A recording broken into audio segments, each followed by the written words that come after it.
মহুয়াকে একটু আসতে বলবে আম্মু? মৌসুমী বেগম ছেলের মনের অবস্থাটা বুঝতে পারলেন। তিনি স্নেহ ভরে অরণ্যের মাথায় হাত বুলিয়ে দিলেন। আচ্ছা বলছি। মৌসুমী বেগম ধীরে ধীরে ঘর থেকে বেরিয়ে গেলেন। কিছুক্ষণ পর দরজাটা ধীরে ধীরে খুলে ঘরে প্রবেশ করলো মহুয়া। মেয়েটাকে দেখার সঙ্গে সঙ্গেই অরণ্যের বুকের ভেতরের জমে থাকা অস্ত্রতার মাঝখানে যেন এক ফোঁটা প্রশান্তি নেমে এলো। সারাদিন ধরে যে ভারী অনুভূতিটা তাকে চেপে ধরেছিল তা মুহূর্তের জন্য হলেও কিছুটা হালকা মনে হলো। জীবনে যত ঝড়ই আসুক না কেন, এই মেয়েটার উপস্থিতি অদ্ভুত এক শান্তি এনে দেয় তাকে। যেন সমস্ত ক্লান্তি, সমস্ত যন্ত্রণা আর সমস্ত অস্ত্রতা থেকে মুক্তির একমাত্র আশ্রয় তার স্ত্রী, তার মহুয়া, তার কাজল কন্যা। মহুয়া ধীর পায়ে ভেতরে ঢুকল। চোখে মুখে এখনো বিষণ্ণতার ছাপ স্পষ্ট। মোনালিসার মৃত্যুর সংবাদ তাকে ব্যথিত করেছে। তবুও নিজের কষ্টকে আড়াল করে সে তাকিয়ে রইল অরণ্যের দিকে। অরণ্য কিছু বলল না, শুধু গভীর দৃষ্টিতে কয়েক মুহূর্ত তাকিয়ে থেকে হাতের হালকা ইশারায় তরুণীকে নিজের কাছে ডাকল। মহুয়া এক মুহূর্ত দ্বিধা করল না, ধীরে ধীরে এগিয়ে সে বিছানার পাশে দাঁড়ালো। তখনই অরণ্য তার হাতটা নিজের হাতে নিয়ে আলতো টানে পাশে বসিয়ে দিল। মহুয়া বিস্মিত চোখে তাকালো তার দিকে। অরণ্য কিছুক্ষণ চুপ করে রইল, যেন শব্দগুলো গুছিয়ে নিতে পারছে না। তারপর নিঃশ্বাস ছেড়ে ধীর স্বরে বলল, অস্থির লাগছে বউ, সবকিছু কেমন এলোমেলো লাগছে। কথাটা কর্ণকাটে পৌঁছাতেই তরুণীর বুক কেঁপে উঠল। লোকটাকে এর আগে কখনো এমনভাবে দেখেনি, যেন যে কোনো সময় লোকটা ভেঙে পড়বে। মহুয়া বেশি কিছু ভাবল না, হুট করে শক্ত করে জড়িয়ে ধরল অরণ্যকে। অরণ্য আবেশেই নিজের মুখ গুজে দিল মহুয়ার চুলের ভাঁজে। মেয়েটা মৃদু স্বরে বলল, আপনি চাইলে কান্না করতে পারেন, কান্না করলে মন হালকা হয়। আমি কাউকে বলবো না। কথাটা শুনে অরণ্য আষ্টে পৃষ্ঠে জড়িয়ে ধরল মহুয়াকে। মেয়েটার চুলের ভাঁজে শক্ত করে নিজের মুখ খুঁজে রাখল। কয়েক সেকেন্ড যেতেই তরুণী তার ঘাড়ে ভেজা ভেজা অনুভব করল। অনবরত টুপ টুপ করে বৃষ্টির ফোঁটার মতো অশ্রুকণা তার কাঁধে পড়ছে। মেয়েটার বুঝতে বাকি রইল না অরণ্য কাছে। একটা মৃদু শ্বাস টেনে পুরুষটির চুলে হাত বোলাতে লাগলো তরুণী, আর কোমল স্বরে বলল, সময় নিন, আমি আছি আপনার সঙ্গে। সবাই কষ্ট দিলেও আমি কখনো আপনাকে কষ্ট পেতে দেব না অরণ্য, কখনোই না। আমার সাথে যাবে? আপনি যেখানে, এই মহুয়াও সেখানে। এখানে জিজ্ঞেস করার কিছুই নেই। 1.5 মাস। দেখতে দেখতে মোনালিসার মৃত্যুর প্রায় 1.5 মাস কেটে গেছে। সময় যেন কারো জন্য অপেক্ষা করে না। শুরুর সেই তীব্র শোক আর বুক ভাঙা যন্ত্রণা ধীরে ধীরে মলিন হয়ে এসেছে। সবাই আবার নিজে নিজে জীবনে ব্যস্ততায় ফিরে গেছে। তবুও কখনো কখনো আরিস আর অরণ্যের হৃদয়ের কোণে এক কোণে মেয়েটার স্মৃতি এসে নাড়া দিয়ে যায়। তার প্রাণখোলা হাসি, অভিমান করে নাক কুঁচকে ফেলা কিংবা ছেলে মানুষী আচরণগুলো এখন কেবলই স্মৃতি হয়ে রয়ে গেছে তাদের মনে। তবে এই 1.5 মাসেও কম ঘটনা ঘটেনি। লিসার মৃত্যুর কয়েকদিন পরই মহুয়ার হৃদয়কে আবারও ভারাক্রান্ত করে আরেকটি অনাকাঙ্ক্ষিত ঘটনা। সিটি মেয়রের ছেলের সঙ্গে যারার প্রেমের সম্পর্ক ছিল বহুদিনের।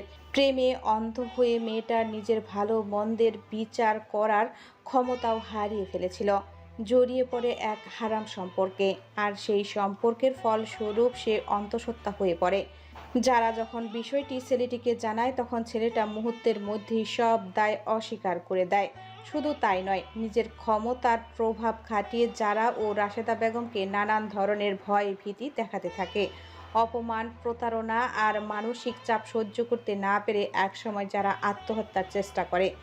কিন্তু ভাগ্যক্রমে সে বেঁচে গেলেও হারিয়ে ফেলে নিজের অনাগত সন্তানকে। সেই শোক আর অপরাধ বোধ মেয়েটাকে ধীরে ধীরে মানসিকভাবে ভেঙে দেয়। এখন সে প্রায় উন্মাদের মতো জীবনযাপন করছে। কিন্তু দুর্ভাগ্য যেন তখনও তাদের পিছু ছাড়েনি। মেয়ের এমন অবস্থা সহ্য করতে না পেরে 2 সপ্তাহ আগেই হার্ট অ্যাটাক করে মৃত্যুবরণ করেন রাশেদা বেগম। যেন একের পর এক বিপর্যয় নেমে এলো তাদের জীবনে। একটা অসহায় এতিম মেয়ের প্রতি করা তাদের অন্যায়ের প্রতিফল এভাবেই ফিরে এলো কিনা তা একমাত্র সৃষ্টিকর্তাই জানে। কিন্তু এসবের মাঝে সবচেয়ে বেশি ভেঙে পড়েছে মহুয়া। রাশেদা বেগম আর যারা যতই তার প্রতি অন্যায় করে থাকুক, তাদের এই করুণ পরিণতি সে কিছুতেই মেনে নিতে পারছে না। সে তো কখনো তাদের সর্বনাশ চায়নি, শুধু চেয়েছিল তারা নিজেদের ভুল বুঝুক, তাকে আপন করে নিক, একটু ভালোবাসুক। অথচ নিয়তির পরিহাসে সব কিছু এমন এক পরিণতির দিকে গড়ালো যা তার কল্পনার বাহিরে ছিল। তাই আজও তার মনে বারবার একটাই প্রশ্ন জাগে, মানুষের কর্মফলের বিচার কি সত্যি এতটা নির্মম হয়? সূর্যাস্তের সময় গড়িয়ে এসেছে। হিমেল হাওয়া রুমের ছাদে পর্দাগুলো দোল খাচ্ছে। দূর আকাশে পাখিরা ঝাঁক বেঁধে উড়ে যাচ্ছে তাদের ছোট্ট কুটুরে। সূর্য মামা আস্তে আস্তে ঢলে পড়ছে পশ্চিম দিগন্তে। মহুয়া বিছানায় বসে আছে। হাজারো বিষণ্ণতার মাঝে মহুয়ার অধরে ফুটে উঠেছে এক কোমল হাসি। চোখ দুটো আটকে আছে তার বাম হাতে থাকা প্রেগনেন্সির কিটের মাঝে। ফলাফল পজিটিভ। আপনা আপনি মেয়েটা কাঁপতে থাকা ডান হাত তুলে রাখলো নিজের পেটে। অমনি অক্ষিপট ভেসে উঠল জলরাশি। ওর কণ্ঠনালী কেমন কাঁপছে। বেশ কয়েকদিন ধরেই মেয়েটা নিজের মধ্যে পরিবর্তন লক্ষ্য করছে। তাই আজ নিজের সংকোচ দূর করে কিট এনে টেস্ট করলো। কিটে পজিটিভ রেজাল্ট আসার পর থেকে 1 ঘন্টা ধরে বিছানায় বসে আছে মেয়েটা। আচানক জানালা ভেদ করে বাতাসের ছটা মুখে আছড়ে পড়তেই তরুণী ভাবনা থেকে বেরিয়ে এলো। তার অক্ষিপট থেকে টুপটুপ করে 2 ফোঁটা অশ্রুকণা গড়িয়ে পড়ল। ও মা হতে চলছে, অরণ্য বাবা হবে। মেয়েটা কাপা হাতে বিছানার সাইড থেকে ফোনটা তুলে নিয়ে অরণ্যের ফোনে কল করলো।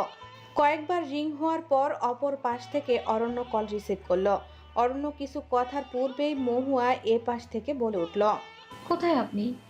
মেয়েটার কণ্ঠে মিশে থাকা অস্ত্রতা টের পেয়েই অরণ্যর কপাল কুঁচকে যায়। সে এসেছিল তার বাবার অফিসে। নাসিরুদ্দিন চৌধুরীর কোম্পানির সঙ্গে অরণ্য আর আরিজের কোম্পানির একটা চুক্তি হয়েছে। সে চুক্তি স্বাক্ষর করতে আর প্রজেক্ট নিয়ে কিছু বিষয়ে আলাপ করতেই সে এসেছে। অরণ্য বিচলিত কণ্ঠে বলল, চৌধুরী এন্টারপ্রাইজে কেন, কিছু হয়েছে? তুমি ঠিক আছো? মহুয়া কম্পিত স্বরে বলল, আমি ঠিক আছি, আপনি দ্রুত বাড়ি আসুন। সব ঠিক আছে বউ? সব ঠিক আছে, আপনি শুধু জলদি আসুন, আর আসার সময় আমার জন্য বেলি ফুল নিয়ে আসবেন। মেয়েটার কথায় এবার কিঞ্চিত ধাতস্থ হলেও পুরোপুরি হতে পারল না অরণ্য। তবু নিজের কণ্ঠস্বর স্থির করে বলল, আচ্ছা, আমি নিয়ে আসবো। এখন রাখি। ওকে।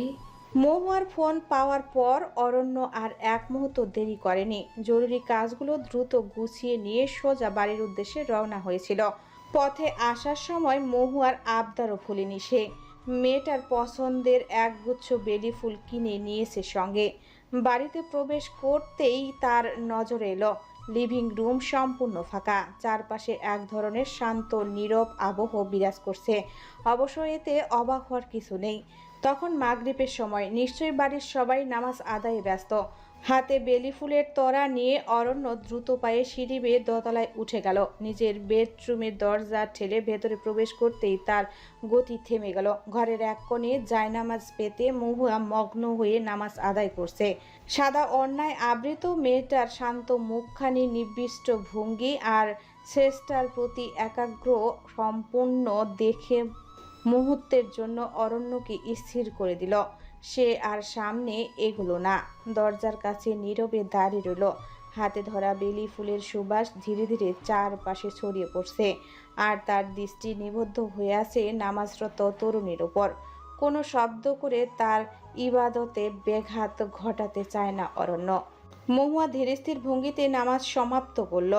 তারপর 2 হাত তুলে কিছুক্ষণ মোনাজাত করে স্রষ্টার দরবারে নীরবে নিজের মনের কথাগুলো জানালো। মোনাজাত শেষ করে জায়নামাজটি যত্ন সহকারে ভাঁজ করে ড্রয়ারে রেখে দিল। অতঃপর পেছন ফিরে তাকাতেই তার দৃষ্টি গিয়ে আটকালো দরজার কাছে দাঁড়িয়ে থাকা অরণ্যের উপর। মুহূর্তের মধ্যেই তরুণীর অধরে ফুটে উঠল এক নির্মল প্রশান্ত হাসি। চোখ দুটো আনন্দ আর অস্থিরতায় চিকচিক করে উঠল।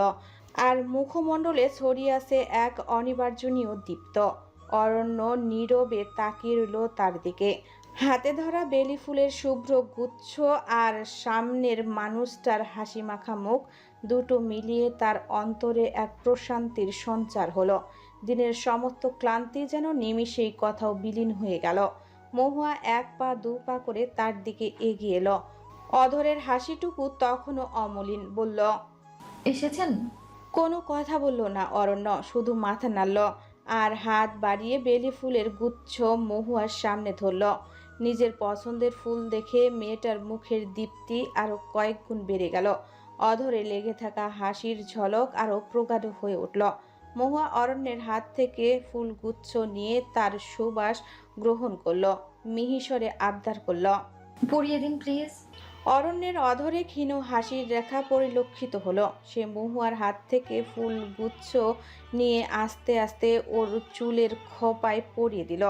তারপর মেয়েটাকে পুনরায় নিজের দিকে ঘুরিয়ে জিজ্ঞেস করল। এত তাড়াহুড়ো করে কেন আসতে বললে? প্রশ্নটা শুনে মহুয়া ঈষৎ অপ্রস্তুত হয়ে পড়ল। কিভাবে উত্তর দিবে তো বুঝে উঠতে পারছে না তরুণী। এদিকে মহুয়াকে অপ্রস্তুত হতে দেখে অরণ্য বেশ নরম কণ্ঠে বলল। কি হয়েছে মহুয়া? কেউ কিছু বলেছে? বলো আমায়। মহুয়া চোখ বন্ধ করে একটা শ্বাস ছাড়ল। জীবনে এমন অনুভূতি সে আগে কখনো অনুভব করেনি, আর করবে কিভাবে? আগে কি আর তাদের এই ভালোবাসার ছোট্ট অমল অস্তিত্বটা ছিল নাকি? মেয়েটা চোখ মেলে অরণ্যের চোখে চোখ রাখল। অরণ্য বাহির থেকে নিজেকে শান্ত দেখালেও তার চোখের মধ্যে অস্থিরতা স্পষ্টভাবে ফুটে উঠছে। তরুণী অরণ্যের হাত এনে নিজের কুক্ষিতে রাখলো। সঙ্গে সঙ্গে অরণ্য নিজের কপাল কুঁচকালো। তরুণী ফিসফিসিয়ে বলল। আপনি বাবা হতে চলেছেন মিস্টার চৌধুরী। কথাটা শ্রবণেন্দ্রিয় হতেই অরণ্য নিস্তব্ধ হয়ে গেল। তার পুরো দেহ যেন বরফের ন্যায় ঠান্ডা হয়ে উঠল। চক্ষু দেয় অবিশ্বাসে প্রসারিত হয়ে উঠল। তার মনে হচ্ছে তার আশেপাশের জগৎ সম্পূর্ণরূপে অদৃশ্য হয়ে গেছে। কি বলবে, কি করবে, কি প্রতিক্রিয়া দেখাবে সে কিছুই বুঝে উঠতে পারছে না। অদ্ভুত অনুভূতিতে বুকের ভেতরটা কেমন ধুকপুক ধুকপুক করে উঠল। সে বাবা হবে, তার ব্ল্যাক বিউটি মা হতে চলছে। অরণ্য অবিশ্বাসে কম্পিত স্বরে আওড়ালো। মজা করছো না তো?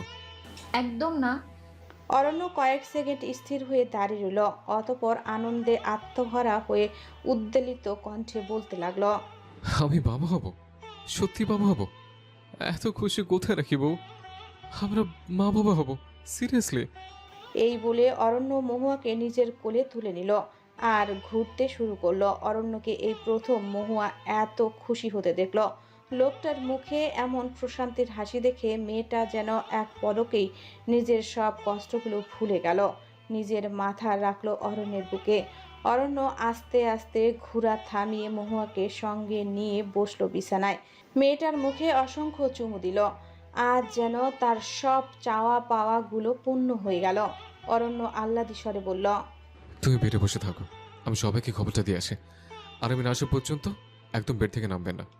এই বলে মেয়েটার কপালে আরেকটা চুমু দিয়ে অরণ্য চলে গেল নিচে। মহুয়া একটা প্রশান্তির শ্বাস ছাড়ল। এত এত অপ্রাপ্তির মাঝে সৃষ্টিকর্তা যে তাকে এত সুন্দর একটা প্রাপ্তি প্রদান করবে তা মহুয়া কখনোই ভাবেনি। নিজেকে সবসময় অভাবী ভেবে এসেছে সে, অথচ আজ নিজেকে সবচেয়ে ভাগ্যবতী বলে মনে হচ্ছে তার। মেয়েটা নিজের পেটে হাত রাখলো আর কোমল স্বরে বলল। মা বাবা অধীর আগ্রহে তোমার অপেক্ষায় আছে সোনা। জীবনে অনেক কিছু পাইনি, অনেক স্বপ্ন অপূর্ণ রয়ে গেছে, কিন্তু তোমার বাবা আর তুমি আমার সমস্ত না পাওয়ার ভিড়ে সবচেয়ে সুন্দর পাওয়া। মা তোমাদের দুজনকে ভীষণ ভালোবাসে। 5 বছর পর ঘড়ির কাঁটায় এখন রাত 12টা বাজে। 4 বছরের আহারানের তীব্র কান্নায় ঘুম ভেঙে গেল 24 বছর বয়সী রমণীর। ধরফরিয়ে উঠে বসলো সে। তার সঙ্গে সঙ্গেই আরহামের বাবাও উঠে পড়ল। বেড সাইড টেবিল থেকে নিজের চশমাটি নিয়ে পড়ে তাকালো ছেলের দিকে। আহারাম তীব্র শব্দে কাঁদছে। তা দেখে বিচলিত হয়ে পড়ল রমণী। ছেলেকে নিজের কোলে তুলে বুকের সাথে জড়িয়ে ধরল আর স্নেহভরা কণ্ঠে আওড়ালো। কি হয়েছে আমার আরহানের? খারাপ স্বপ্ন দেখেছো? ছেলেটা না সূচক মাথা নাড়ল। তা দেখে ওর বাবা নিজের চোখ ঘুরালো আর বলল। এই ব্যাটা প্রত্যেক রাতে এই সেম কাহিনী করে, না নিজে ঘুমায় আর না আমাকে ঘুমাতে দেয়। স্বামীর কথায় রমণী তার দিকে অগ্নি দৃষ্টি নিক্ষেপ করে। তা দেখে বেচারা চুপ, নিজের চশমা ঠিক করার ভান করে। রমণী ছেলের মাথায় হাত বুলিয়ে দিয়ে বলল। এই তো, আর এই রাতেরই তো ব্যাপার। আরহান, আগামীকাল তো আমরা দাদাভাই আর দাদু আপুর কাছে যাব। আরহাম নিজের ঠোঁট উল্টে বলল। যেতে যেতে তো আরো একদিন লাগবে। পাশ থেকে ওর বাবা বলে উঠল। ওটা লাগবে হবে, লাগবে না। ছেলেটা মায়ের বুকে মুখ গুজে বলল। মাম্মা তোমার পতাত আমিকে চুপ করতে বলো, তব তোমার খালি আমার চুল ধরে পতা পাপা একটা। ছেলের কথায় হু হু করে হেসে উঠল রমণী। তা দেখে অরণ্য ক্ষুব্ধ দৃষ্টি নিক্ষেপ করলো মা ছেলের দিকে আর দাঁতে দাঁত চেপে বলল, হ্যাঁ তো উড়ো না বাব, তোমার এই পতা থুকো পচা বাপ না থাকলে তুমি দুনিয়াতেও আসতে পারতে না। মাথাটা গরম করে দিল। থাকবো আমি তোমার সঙ্গে। মাম্মা আমি আরে জাঙ্কে আর লাবু মামির কাছে রাত্রি ঘুমাতে। তুমি তাকো তোমার পতাত আমির কাছে স্টুপিড পিপালন। এই বলে আরহাম বাবার মতো হাঁটার ভঙ্গি ধরে হনহন করে ঘর থেকে বেরিয়ে গেল। মহুয়া তার যাওয়ার দিকে কয়েক সেকেন্ড তাকিয়ে থেকে অতঃপর নিজের দৃষ্টি নিবদ্ধ করলো অরণ্যের পানে। ক্ষিপ্ত দৃষ্টিতে পুরুষটির দিকে তাকিয়ে আছে সে, যেন নিজের চোখ জোড়া দিয়েই সে পুরুষটিকে ভস্ম করে দেবে। অরণ্য এতে বিশেষ প্রতিক্রিয়া দেখালো না, বরং নিজের চশমাটা খুলে পূর্ণ স্থানে রাখলো আর একটানে রমণীকে নিজের বুকে টেনে নিল। মেয়েটার গম্ভীর পুরুষের হাতের কবল থেকে নিজেকে মুক্ত করতে ব্যর্থ চেষ্টা করছে, কিন্তু এতে কোনো লাভ হচ্ছে না। অরণ্য বেশ ভারী স্বরে আওড়ালো, সারাক্ষণ এমন পালাই পালাই করো কেন বউ? মহুয়া পূর্বের প্রচেষ্টা অব্যাহত রেখে বলল, আপনি রাত দুপুরে এত টানাটানি কেন করছেন, অসভ্য লোক কোথাকার। অরণ্য নিজের ভ্রু যুগল কুঁচকে ফেলল। অধরে বাঁকা হাসি টেনে মেয়েটাকে আরো আস্তে পৃষ্ঠে জড়িয়ে নিল বুকে আর বলল, বউ আমার, আমি টানাটানি করবো না তো কে করবে শোনে? আর আমি তোমার জন্য সে কবে থেকে অসভ্য। চলো আজ নতুন করে একটা অসভ্যতামি করি, মাই ব্ল্যাক বিউটি। মানে? অরণ্য ব্ল্যাঙ্কেটটা টেনে দুজনের গায়ে জড়িয়ে নিল।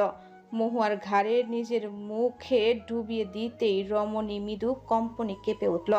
শক্ত করে অরণ্যের বাহুদয় খামছে ধরল আর অস্পষ্ট সুরে বলল, কি করছেন? অরণ্য গম্ভীর স্বরে বলল, মনমোহর নেশাতে নিজেকে আবারও ফেলতে যাচ্ছে। এই নেশায় 5 বছর আরও বেড়ে গেছে। 5 বছরের সময় শুধু বেড়েছে কিন্তু কমেনি। মহুয়াকে ঘিরে আমার এই নেশা। এই নীরব রাতে তারা যেন আবারও ফিরে গেল বহু বছর আগের দিনগুলোতে, যেখানে কথার চেয়ে অনুভূতি বড় আর ভালোবাসা ছিল দুটি হৃদয়ের নিঃশব্দ আশ্রয়। বাইরে চাঁদের আলো বৃক্ষপত্রে মায়াবী ছায়া এঁকে যাচ্ছে আর ভেতরে দুটি ক্লান্ত অথচ পরিপূর্ণ প্রাণ একে অপরের সান্নিধ্য খুঁজে নিচ্ছে দীর্ঘ জীবনের সবচেয়ে পরিচিত প্রশান্তি। দিন বদলের সঙ্গে সঙ্গে বদলে গেছে চৌধুরী বাড়ির প্রতিটি মানুষের জীবনও। সময় যেন ধীরে ধীরে সকল ক্ষত, সকল অস্থিরতা আর সকল অপূর্ণতার ওপর নতুন অধ্যায়ের আবরণ টেনে দিয়েছে। এক সময় যে বাড়িটা নানান টানাপোড়েনে উদ্বেগ আর আবেগের সাক্ষী ছিল, আজ সেখানে শান্তি আর পরিপূর্ণতার ছোঁয়া। আরহামের জন্মের কয়েক মাস পরই ধুমধাম করে সম্পূর্ণ হয় আরিস ও লাবণ্যর বিয়ে। অবশ্য এই সম্পর্ক নিয়ে মৌসুমী বেগম কিংবা নাসিরউদ্দিন চৌধুরীর কোনো আপত্তি ছিল না। আরিসকে তারা বহুদিন ধরেই চিনতেন। ছেলেটার ভদ্রতা, ব্যক্তিত্ব আর দায়িত্ববোধ তাদের বরাবরই মুগ্ধ করেছে। তাছাড়া সে তো অরণ্যের সবচেয়ে কাছের বন্ধু, তাই বিয়েতে দ্বিমত পোষণ করার কোনো প্রশ্নই উঠত না। কারণ চৌধুরী পরিবারের মানুষগুলো সব সময় সন্তানের সুখকেই নিজের সুখ বলে মেনে এসেছে। বিয়ের আনুষ্ঠানিকতা শেষ হওয়ার কিছুদিন পরই অরণ্য মহুয়া আর ছোট্ট আরহানকে নিয়ে কানাডায় ফিরে আসে। একই সঙ্গে আরিস ও লাবণ্যও পাড়ি জমায় তাদের সঙ্গে। কর্মজীবন, ব্যবসা এবং নতুন স্বপ্ন সব কিছুর কেন্দ্রবিন্দু এই কানাডা। দেখতে দেখতে কেটে গেছে দীর্ঘ 3.5 বছর। এই সময়ে অনেক কিছুই বদলেছে। ছোট আরহাম এখন আর আগের মতো কোলে কাঁখে ঘুরে বেড়ানো শিশু নেই। চঞ্চলতা, কৌতূহল আর হাজারো প্রশ্নে ভরা এক প্রাণবন্ত ছোট্ট ছেলেতে পরিণত হয়েছে সে। বাড়ির সবার আদর ভালোবাসার কেন্দ্রবিন্দু হয়ে উঠেছে ছেলেটা। তবে গত কয়েক মাস ধরে আরহামের মুখে একটা কথাই সবচেয়ে বেশি শোনা যাচ্ছে, সে তার দাদা দাদির কাছে যেতে চায়। ভিডিও কলে প্রতিদিন কথা বলার, পর্দার ওপাশ থেকে গল্প শোনা কিংবা আদর পাওয়া সব আর তার মন ভরাতে পারছে না। সে নিজের চোখে দেখতে চায় তাদের, তাদের কাছে বসে গল্প শুনতে চায়, তাদের হাত ধরে ঘুরতে চায়। আর ছেলের কোনো ইচ্ছা অপূর্ণ রাখা অরণ্যের স্বভাবে নেই। আরহামের মুখে বাংলাদেশ যাওয়ার আবদার শোনার পর সে আর দেরি করেনি। নিজের ব্যস্ত সময়সূচির মাঝেও সব কিছু গুছিয়ে নিয়েছে। ব্যবসার গুরুত্বপূর্ণ দায়িত্বগুলো সাময়িকভাবে অন্যদের হাতে বুঝিয়ে দিয়েছে। টিকিট বুকিং করে শুরু করে প্রয়োজনীয় সব প্রস্তুতিও সম্পূর্ণ করেছে। অবশেষে বহুদিন পর আবারও বাংলাদেশ ফেরার দিন ঘনিয়ে এসেছে। প্রিয় মানুষগুলোর সঙ্গে দেখা হওয়ার অপেক্ষায় যেমন উদ্গ্রীব চৌধুরী বাড়ির সবাই, তেমন ছোট্ট আরহামও দিন গুনছে তার দাদা দাদির বুকে ঝাঁপিয়ে পড়ার সেই কাঙ্ক্ষিত মুহূর্তটির জন্য। অন্যদিকে জিহান আর রোহানের সংসারও পূর্ণতায় হয়েছে একটা ছোট্ট পরীর আগমনে। বিয়ের কয়েক বছরের মাথায় তাদের ঘর আলো করে জন্ম নিয়েছে ফুটফুটে এক কন্যা সন্তান। অনেক ভাবনা চিন্তার পর মেয়েটার নাম রাখা হয়েছে জিহারা। বয়স এখন সবে 3 বছর। গোলগাল মুখ, টানা টানা চোখ আর সারাক্ষণ মুখে লেগে থাকা নিষ্পাপ হাসি, সব মিলিয়ে যেন এক জীবন্ত পুতুল। সব ধরনের ফর্মালিটি আর চেকিং শেষ করে অরণ্য, মহুয়া, আরহাম, আরিস ও লাবণ্য এসে এয়ারপোর্টের ওয়েটিং লাউঞ্জে বসছে। বহু দিন পর দেশে ফেরার উত্তেজনা সবার চোখ মুখে স্পষ্ট। তবে যাত্রার আগে একটা ছোট্ট ঝামেলা দেখা দিয়েছে। যান্ত্রিক ত্রুটির কারণে নির্ধারিত সময়ের পরিবর্তে ফ্লাইট ছাড়তে আরও প্রায় 1 ঘন্টা বিলম্ব হবে বলে ঘোষণা হয়েছে। অগত্যা সবাই অপেক্ষায় বসে রইল। কিন্তু ছোট্ট আরহামের ধৈর্য তো আর বড়দের মতো নয়। কিছুক্ষণ চুপচাপ বসে থাকার পরই সে চকলেট খাওয়ার বায়না জুড়ে দিল। বলল, পাপা আমার চকলেট চাই। ছেলের কথা শুনে অরণ্য উঠে দাঁড়াতে গিয়েছিল, কিন্তু মহুয়া তাকে থামিয়ে দিয়ে বলল, আপনি বসুন, আমি নিয়ে আসছি। কথাটি বলেই মহুয়া আরহামের ছোট্ট হাতটা ধরে এয়ারপোর্টের ভেতরের একটি গ্রোসারি শপের দিকে এগিয়ে গেল। কয়েক মিনিট পর চকলেট কেনা শেষ হলে মা ছেলে আবার ওয়েটিং লাউঞ্জের দিকে ফিরতে লাগলো। কিন্তু আরহাম কি আর শান্তশিষ্ট ছেলে? হাতে চকলেট পাওয়ার আনন্দে হঠাৎ করেই সে খিলখিল করে হেসে সামনে ছুট লাগালো। মহুয়া তাকে ডাক দিল। আরহাম দাঁড়াও। মহুয়া তাড়াতাড়ি ছেলের পেছনে ছুটল। ছেলেকে ধরবার তাড়াহুড়ায় সামনে কি আছে সেদিকে আর খেয়াল করলো না সে। ফলে আচমকায় কয়েকজন অপরিচিত ব্যক্তির সঙ্গে ধাক্কা লেগে গেল। মহুয়া এক পা পিছিয়ে এসে বিব্রত স্বরে বলল, সরি, ইটস মাই মিস্টেক। লোকটার দিকে দ্বিতীয়বার না তাকিয়ে সে আবার দ্রুত পায়ে ছেলের পেছনে এগিয়ে গেল। এদিকে দূর থেকে দৃশ্যটা দেখে অরণ্য তাদের দিকে এগিয়ে আসছিল। আরহামকে ছুটতে দেখে সে সহজেই ছেলেটাকে ধরে ফেলল। পরক্ষণে মহুয়াও এসে তাদের পাশে দাঁড়ালো। হাঁপাতে হাঁপাতে বলল, পাপার আদরে আদরে তুমি একদম দুষ্ট হয়ে গেছো আরহান। মহুয়ার কথায় আরহাম হো হো করে হেসে উঠল। অরণ্য ছেলের মাথায় আলতো টকা দিয়ে হেসে ফেলল। আর সেই সময় কিছুটা দূরে দাঁড়িয়ে থাকা লোকটি এক দৃষ্টিতে তাকিয়ে রইল তাদের দিকে। তার চোখে যেন অবিশ্বাস, বিস্ময় আর বহু বছরের চাপা কোনো অনুভূতির ঝড় একসঙ্গে ভিড় করছে। চারপাশের কোলাহল যেন ধীরে ধীরে তার কানে স্নান হয়ে এলো। দৃষ্টি স্থির হয়ে রইল শুধু ওই নারীর উপর। কাপা কাপা ছন্ন ছাড়া কণ্ঠ সে অস্পষ্ট স্বরে ফিসফিস করে উঠল, শ্যামলিমা। ঠিক তখনই তার ফোনটা বেজে উঠল। স্ক্রিনে ভেসে ওঠা নামটা দেখে সে ধীর হাতে কল রিসিভ করলো। কিন্তু তার দৃষ্টি তখনও দূরে দাঁড়িয়ে থাকা মহুয়ার দিকে নিবদ্ধ। কল রিসিভ করতেই ওপাশ থেকে তার বাবার বিচলিত কণ্ঠ ভেসে এলো, নিলয়, তোমাকে বলছিলাম না একা একা কোথাও না যেতে? কেন কথা শোনো না তুমি? 2 বার মৃত্যুর মুখ থেকে ফিরে এসেছো। একবার মহুয়ার সঙ্গে ঘটনার জন্য, আরেকবার। বাবার কথা শেষ হওয়ার আগেই নিলয় ফিসফিস করে বলল। আমি মেহুকে দেখছি বাবা। ও পাশে মুহূর্তেই নীরবতা নেমে এলো। কয়েক সেকেন্ড পর নিস্তব্ধ কণ্ঠে তার বাবা জিজ্ঞেস করলেন, কোথায়? নিলয়ের দৃষ্টি এক চুলও সরল না। এই তো এয়ারপোর্টে ওর স্বামী সন্তানের সঙ্গে। কথাগুলো বলতে গিয়েও তার গলা কেঁপে উঠল। দূরে অরণ্য তখন আরহামকে কোলে রেখেছে, যাতে ছেলেটা আবার ছুটে না যায়। মহুয়া তাদের পাশে দাঁড়িয়ে কিছু একটা বলতেই বাবা ছেলে একসঙ্গে হেসে উঠল। পরক্ষণে মহুয়া ভাসল। সেই হাসিটুকুর দিকে তাকিয়ে থাকতে থাকতে নিলয় অস্পষ্ট সুরে বলল, আমার মেহুর সংসার হয়েছে বাবা। তার ঠোঁটে ফুটে উঠল এক বিষণ্ণ হাসি। বলল, ও সুখে আছে বাবা। বুকের ভেতরটা হাহাকার করে উঠলেও কণ্ঠে কোনো অভিযোগ ছিল না, ছিল শুধু গভীর প্রশান্তি আর দীর্ঘদিনের জমে থাকা মায়া। সে দূর থেকে মহুয়ার দিকে তাকিয়ে বলল, ওই যে কি সুন্দর করে হাসছে ওদের সঙ্গে। চোখের কোণে জমে ওঠা জল আড়াল করার চেষ্টা করলো নিলয়। তারপর খুব ধীরে ফিসফিসিয়ে বলল, অনেকদিন পর ওকে এভাবে হাসতে দেখলাম। আল্লাহর কাছে সবসময় ওর সুখ চেয়েছিলাম। আজ মনে হচ্ছে তিনি আমার দোয়া কবুল করেছেন। ও পাশে তার বাবাও নিশ্চুপ হয়ে গেলেন আর শান্ত কণ্ঠে জিজ্ঞেস করলেন, তুমি ঠিক আছো? আমার আবার কি হবে, আমি একদম ঠিক আছি। আজ মনে হচ্ছে সেদিন তোমাকে দিয়ে ওই মিথ্যা কথাটা বলানোতে ভালোই হয়েছে। আচ্ছা রাখছি, লন্ডনে ফ্লাইট ছাড়বে একটু পর, ফিরে কথা হবে। বলেই ফোনটা রেখে দিল নিলয়। মানুষের ভিড়ে দাঁড়িয়ে এক দৃষ্টিতে তাকিয়ে রইল সেই মেয়েটার দিকে, যাকে এক সময় নিজের সমস্ত পৃথিবী ভেবেছিল। অথচ আজ সেই পৃথিবী অন্য কারো আকাশে, অন্য কারো আলোয় পরিপূর্ণ হয়ে জ্বলছে। আর আশ্চর্যের বিষয় হলো, সেই দৃশ্য দেখেও তার মনে কোনো রাগ নেই, কোনো অভিমান নেই, শুধু আছে একরাশ শূন্যতা।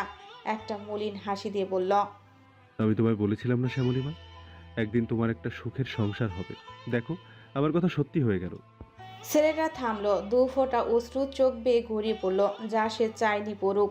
একরাশ শূন্যতায় মোড়ানো কাতর স্বরে আপনা আপনি বলল, তুমি আমার না পাওয়া এক শুভ্র প্রেম শ্যামলিমা, যাকে পেয়ে গেলে হয়তো জীবনে আর কোনো কিছুই আফসোস থাকতো না। তাই হয়তো সৃষ্টিকর্তা আমার তকদিরে তোমার নাম লিখেননি।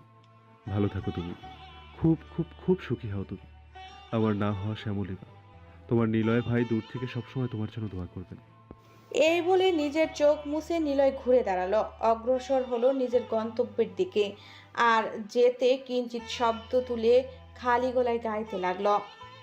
আস্তে আস্তে জনসমুদ্রের কোলাহলে বিলীন হয়ে গেল নিলয়ের কণ্ঠধ্বনি। রমণী একবার পেছনে ফিরে চাইল। সদ্য শোনা সেই সুপরিচিত স্বর যেন অনুরণের মতো এসে আঘাত করছিল তার কর্ণকুহুরে। কিন্তু দৃষ্টি মেলতেই চারপাশে কেবল অপরিচিত মুখের সমাবেশ, চেনা কেউ নেই। সে ভাবল, এও বুঝি তাদের হৃদয়ের কোনো অলীক প্রতিধ্বনি, স্মৃতির মায়াজাল থেকে উঠে আসা এক ক্ষণিক বিভ্রম। কিন্তু অবুঝ রমণী জানত না, এবার তা কল্পনা ছিল না। তার নিলয় ভাই সত্যি ছিল তার সন্নিকটে, অতি কাছেই। তবুও নিয়তির নির্মম পরিহাসে সে তাকে চিনতে পারল না। অনুভবের দুয়ারে ক্ষণিক কড়া নাড়লেও তাকে মনের ভ্রম বলেই উড়িয়ে দিল। হয়তো মহুয়ার জীবনে নিলয় চিরকাল এক মৃত অধ্যায় হয়েই রয়ে যাবে। হয়তো বিধিলিপির অভিপ্রায় তাই ছিল। নচেত এত সান্নিকটে অবস্থান করেও কেন সে তার অস্তিত্বের আভাস পেল না? কেন পরিচিত সেই সুরও পৌঁছাতে পারল না তার অন্তপুরে? মহুয়া দ্রুত নিজের ভাবনার জাল ছিন্ন করতে মাথা নাড়ল। অতপর অরণ্য ও আরহানের সাথে ওয়েটিং রুমের দিকে পা বাড়ালো। চৌধুরী মঞ্জিল আজ যেন বহুদিন পর আবারও তার পুরনো প্রাণচঞ্চল ফিরে পেয়েছে। বিশাল বাড়িটার প্রতিটি কোণে ছড়িয়ে পড়েছে হাসি আর কোলাহল। হিমেল বাতাসের সঙ্গে যেন মিশে আছে আনন্দের আবেশ। দীর্ঘদিন পর পরিবারের ছেলেমেয়েরা সবাই এক ছাদের নিচে একত্র হচ্ছে। মৌসুমী বেগম আর রুহানি সকাল থেকে সবার পছন্দের খাবার তৈরিতে ব্যস্ত। সন্তানদের প্রিয় পদগুলো নিজেদের হাতে রান্না করে খাওয়ানোর মাঝে যেন লুকিয়ে আছে তার সমস্ত তৃপ্তি। ডাইনিং টেবিল ঘিরে বসে সবাই যখন একসঙ্গে খাওয়া দাওয়া করছে, খোশ গল্প করছে, অন্যদিকে আরহামের অবস্থা তো আরও দেখার মতো। বাড়িতে আসার পর থেকে সে জিহানকে এক মুহূর্তের জন্য চোখের আড়াল হতে দিচ্ছে না। এরই মধ্যে ছেলেটা নিজের ইচ্ছে মতো মেয়েটার নামও দিয়ে ফেলেছে, পুতুলি। নামটা শুনে প্রথমে সবাই কয়েক মুহূর্তের জন্য থতমত খেলেও পরক্ষণেই সবার মাঝে হাসির রোল পড়ে যায়। আরহান অবশ্য একটুকু বিচলিত নয়, বরং গর্বিত ভঙ্গিতে ঘোষণা দিয়েছে তার কাছে জিহারাকে একদম পুতুলের মতো লেগেছে, তাই তার নাম পুতুলি হওয়ার উচিত। সারা দিনের হাসি, আনন্দ, গল্প, আড্ডা আর কোলাহলের অবসান ঘটিয়ে রাতের গভীরতায় ধীরে ধীরে নিস্তব্ধ হয়ে এলো চৌধুরী মঞ্জিল। একে একে সবাই নিজ নিজ রুমে ফিরে গেল। দিনের উচ্ছ্বাসে ক্লান্ত অরণ্য ও মহুয়াও অবশেষে নিজেদের ঘরে প্রবেশ করল। আজ আরহান বায়না ধরে তার দাদা দাদির সঙ্গেই ঘুমিয়েছে। মহুয়া গিয়ে জানালার পাশে দাঁড়ালো। অনেকগুলো বছর এই ঘরে এসে মনটা কেমন হালকা হলো ওর। অরণ্য গিয়ে পেছন থেকে মহুয়াকে জড়িয়ে ধরল। মেয়েটার কাঁধে নিজের চোয়াল হালকাভাবে রেখে ফিসফিস করে বলল, ছেলের সাথে সাথে তোমার ইচ্ছাটাও পূরণ হয়ে গেল, তাই না? মেয়েটা মৃদু হাসলো আর বলল, এর জন্য আপনাকে অনেকগুলো থ্যাংক ইউ। অরণ্য আলতো করে মহুয়াকে নিজের দিকে ফিরিয়ে নিল। তারপর স্নেহমাখা ভঙ্গিতে তার কপালে নিজের অধরের উষ্ণ পরশ এঁকে দিল। মুহূর্তেই মহুয়ার চোখ দুটো আবেশে বুঝে এলো। সে নিঃশব্দে মাথা রাখলো তার গম্ভীর পুরুষের প্রশস্ত বক্ষে। অরণ্য কোনো বিলম্ব না করে তাকে নিজের বাহুবন্ধনে আগলে নিল। মহুয়া মৃদুস্বরে বলল, জানেন, আমি কখনোই না ভাবিনি আমি এত সুখ পাবো, আমার কপালে এত সুখ লেখা থাকবে। কখনো ভাবিনি আপনার মতো একজন জীবন সঙ্গী পাবো আমি। ভালোবাসি অরণ্য। মহুয়ার কথার পর কিছুক্ষণ নীরব রইল অরণ্য। তার দৃষ্টি নিবদ্ধ রইল দূর আকাশের দিকে, যেন অসংখ্য স্মৃতির ভিড়ে হারিয়ে গেছে সে। অধরের কোণে ধীরে ধীরে ফুটে উঠল গভীর তৃপ্তি আর প্রাপ্তির এক মৃদু হাসি। অতপর মহুয়ার কপালে নিজের গাল ঠেকিয়ে আবিষ্ট কণ্ঠে বলল, সবাই বলে মানুষ একদিন না একদিন হারিয়ে যায়, কিন্তু আমি জানি আমার অস্তিত্ব যতদিন থাকবে ততদিন তার প্রতিটি কণায় শুধু তুমি থাকবে মহুয়া। তারপর মহুয়া আর তার গম্ভীর পুরুষ নীরবে তাকিয়ে রইল আকাশপানে। রাতের আকাশ জুড়ে ছড়িয়ে থাকা তারাগুলো যেন তাদের জীবনের অসংখ্য গল্পের সাক্ষী। জীবনের হাজারো অপ্রাপ্তি, শত প্রতিকূলতা আর না পাওয়ার ভিড়েও তারা খুঁজে পেয়েছে নিজেদের প্রাপ্তি, নিজেদের পূর্ণতা। আর পূর্ণতার পর মানুষের চাওয়ার মতো আর কি বা থাকে। অবশেষে অরণ্য পেয়ে গেল তার কাজল কন্যাকে, নিলয় হারিয়ে ফেলল তার শ্যামলিমাকে, আরিস পেয়ে গেল তার রং বদলানোর গিরগিটিকে, জিহানও পূর্ণতা পেল তার রুহুর সঙ্গে। নাসির উদ্দিন চৌধুরীর জীবনসঙ্গী হয়ে পথ চলার সাথী হয়ে রইল মৌসুমী বেগম। কিন্তু জীবনের প্রতিটি গল্প যে সুখের পরিণতি পায় না, পাপ যে বাপকেও ছাড়ে না। রাশেদা বেগমও পায়নি তার কর্মফল এড়িয়ে যেতে। ভাগ্যের নির্মম পরিহাসে সেই শাস্তি এসেছে তার নিজের মেয়ের হাত ধরেই। রূপের অহংকারে মত্ত যারা আজ বেঁচে আছে একজন মানসিক ভারসাম্যহীন রোগী হয়ে। আর একটা ভুল সিদ্ধান্ত মাঝপথেই নিভিয়ে দিয়েছে একটা প্রাণ। শেষ পর্যন্ত সবচেয়ে বড় অভাগী বোধহয় মোনালিসাই। কারণ মানুষ যখন অন্যের কারণে নিজের কিছু হারায় তখন তাকে দুর্ভাগ্য বলে, কিন্তু যখন নিজের হাতেই নিজের সুখ, নিজের স্বপ্ন, নিজের জীবনের ধ্বংস করে ফেলে তখন তাকে কি বলা যায়।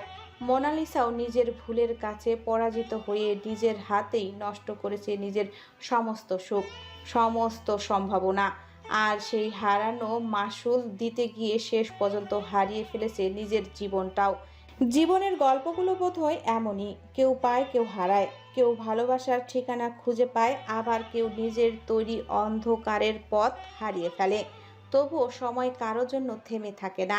সে এগিয়ে যায় নিজের নিয়মে, রেখে যায় কিছু প্রাপ্তির হাসি, কিছু অপ্রাপ্তির দীর্ঘশ্বাস আর অসংখ্য স্মৃতি, যা মানুষের অস্তিত্ব ফুরিয়ে যাওয়ার পরও বেঁচে থাকে হৃদয়ের গভীরে।